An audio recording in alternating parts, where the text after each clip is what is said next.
Azan. Now, there is another tool that is in our possession nowadays, and that is artificial intelligence. Therefore, a common question that arises is, when is it haram to use AI? Artificial intelligence, of course, has rapidly become part of our everyday life. Many of you use it to draft emails, to create artwork, answering complex questions about religion even. AI is changing the way we seek information and how we interact with the world around us. And of course, many other people, or technical usage of AI is also there for them, which people like you and I, or at least me, we're just scratching the surface of it, and the depth of it is still unfolding. So for Muslim, this question arises, this important question arises, is it haram to use AI? The issue isn't whether AI itself is halal or haram. That is an irrelevant question, because it's not something which is, present in a sense where Quran or Hadith or anything that is mushabih to Quran and Hadith or Ahl that goes about telling whether this thing is halal or haram. But like many technologies before it, AI is a tool. And how you use this tool is going to determine whether it is halal for you or haram. So therefore, the ethic of the religious ruling depends on the way the method is utilized, the intention behind it, and the consequences of it. So three things were mentioned. Your intention behind it, the consequences of it, and of course how it is used. These three things shape up and answer the question whether AI is halal for you or AI is haram. As AI becomes increasingly integrated into our life, it's in our phones, it's on our tablets, it's on our computers, we are wearing smart watches, we're using all these smart tools. So it's becoming that integrated part of our lives. Muslims have an opportunity and responsibility to approach it with wisdom, integrity, and commitment to authentic Islamic principles.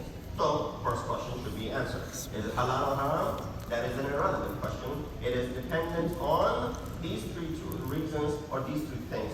How it is used, what is the intention behind it, and what is the outcome of it and the consequences. So AI is a tool, not a moral agent.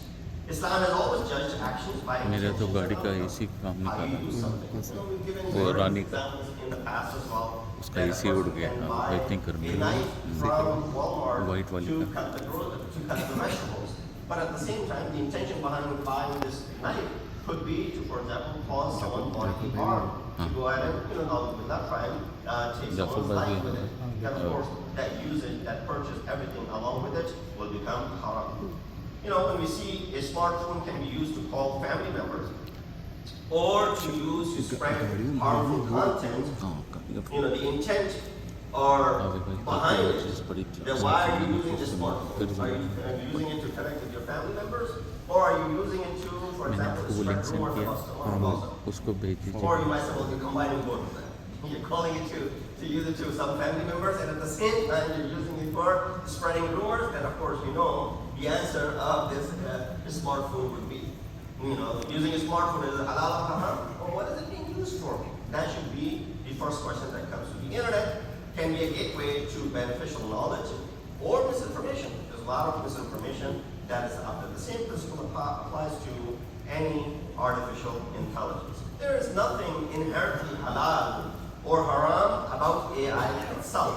Using AI to organize your schedule, for example, translate language, for example, summarize speeches and research, for example, improve productivity, is generally no different than using any other technology that is out there to help you, do things quicker and faster in a more efficient way. Right before computers came along, people used to write down all the inventories. They had to do it all manually. Now that all has been replaced by computers, and therefore life has become a lot easier for them. So this could be translated as the same thing, whether you're using it to understand something which is in a language that you don't speak, for example. That is the best tool for go ahead and translate that without any charge. So the moral question begins that we examine how AI is being used.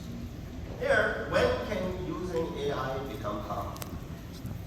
Well, we are on the subject, and we have given you an outline of those three things. But then look at it from this perspective as well. Although AI is a neutral tool, certainly uses it clearly conflict with the Islamic ethics.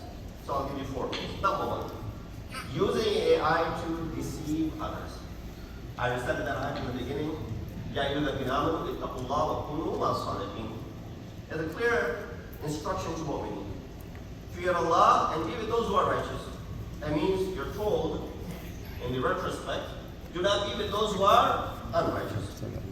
And do not do anything which is unrighteous. Righteousness should be your moral compass over here. Or in Surah Baqarah, verse number 43, وَلَا تَلْبِسُوا الْحَقَّ بِالْبَاطِلِ وَتَكْتُمُوا الْحَقَّ وَأَنْتُمْ تَعْلَمُونَ. Do not mix truth with falsehood.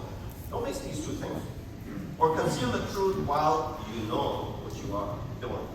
Islam places tremendous emphasis on honesty, generating fake videos, fake evidences, impersonating someone through AI, generated voices, for example, or images, creating misleading videos, or spreading false information, violates the very basic Islamic principle of truthfulness and justice. Yes. So how are you dragging into aqdar such as adalat and sadaqat? Those are all implemented over here as well. They are as relevant as anywhere it would be when it comes to your personal interactions with others. Therefore, you're misleading someone. Technology should never become a means of deception. That's number 1. I'm not going to go into all the details of it. I'll leave the rest to your own personal understanding. Number 2, plagiarism and academic dishonesty.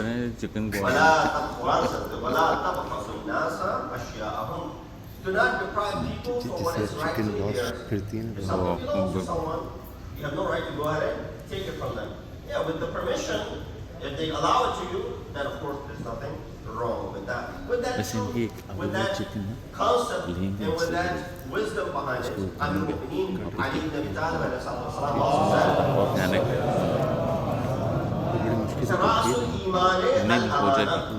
the head of Iman and faith is amanat.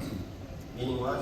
Being trustworthiness is the head of Iman and faith. We thought head of Iman was salah, head of Iman was prayers and fasting and all these wajibat. Head of Iman is aman. When you're able to deal with people in trustworthiness. Using AI to complete assignments, and I was speaking to the general audience here, and examinations or professional work without acknowledgement may constitute cheating. Of course, now, when these tools are out there, people are trying to outsmart their teachers. The institutions already have in place things which can catch if this is plagiarism or if it isn't. So either way, you will be suffering regardless of what you do over here. So therefore, be careful.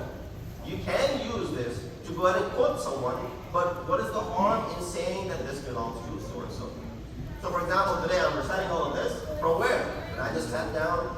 Did I just sit down and come through this whole material? No. I used various Islamic sources, and I, read a few articles, and therefore I put together something like this. No. If someone has questions, what is the source of it? Especially when something requires, quoting the sources, then of course the ayat of Quran that I'm reciting, the hadiths that I'm narrating are going to fulfill that obligation. The Prophet of Islam, Hazrat Muhammad Mustafa, that honesty is fundamental to the believer's character. Honesty is that cornerstone, that's fundamental to the believer's character. Your character is shaped on how honest or dishonest you are. By the way, nobody wants to be with dishonest people. Nobody wants to hang out with dishonest people. Nobody wants to be associated with dishonest people. AI should assist learning, not replace personal effort or integrity. Don't just go ahead and say, well, I can just do this in 2 minutes by copy-pasting, therefore I don't need to go to work. Number 3, producing harmful or immoral content. That also is something which Islamically goes against Islamic values. Quran says in Surah Nur, ayat number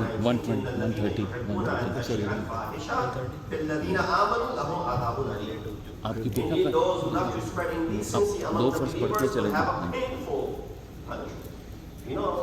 Adab Jahannam, whenever it's associated in Quran, it refers to an action which is guna'an kabira. A lot of people question, what's the difference between guna'an kabira and saghira? Major sins and minor sins. The difference is, for major चलो sins, अच्छा Allah पढ़ी subhanahu wa ta'ala Lee has ऐसे promised what? बाद में He has पता चलता है promised ये चीज़ों का Jahannam or Adhabun Alim. हाँ, And therefore it says that whoever wants to spread indecency amongst the mu'mineen will have a painful punishment. Like any technology, AI can be used to create inappropriate material, promote hatred, encourage sinful behavior, or manipulate others. Such uses are judged according to the content produced, not merely the technology. You can't blame the technology. और बहन की salary को भेजा नहीं उसको याद नहीं नहीं भेजा मैं कर रहा था वो कामिल अच्छा उसने वो ऐसे ही है मैं उसको कहता हूँ आज उसने उधर आना है उसे उसे ले लेंगे And Shaitan will be there to respond and defend himself. He said, "Fala अब उनसे करें ना don't वो blame me, blame yourself. अपनी I जगह called you toward me, Allah called you toward me. नहीं जॉन भाई But you said look back to my call, and you did not say look back to the call of yourself." Number 4, fabricating religious John knowledge. ज़्यादा efficient Today's है Quran, Bani Israel 36 says, "Wala taqfu ma laysa laka bihi ilm." Do not pursue that which you have no knowledge. This is an area which John भाई से मैंने भी 2 टिकटें ली but maybe in a majlis. Whereas the greatest concern for Muslims is relying on AI without September. verifying its facts. जाना So पड़ता the halal and haram जाना है तो भाई was 3 not साल हो really गए a हैं 4 matter of साल contention for many people. So the matter of contention for many of you is what? The Islamic usage of it. Relying upon the Islamic information that we can derive from this tool over here.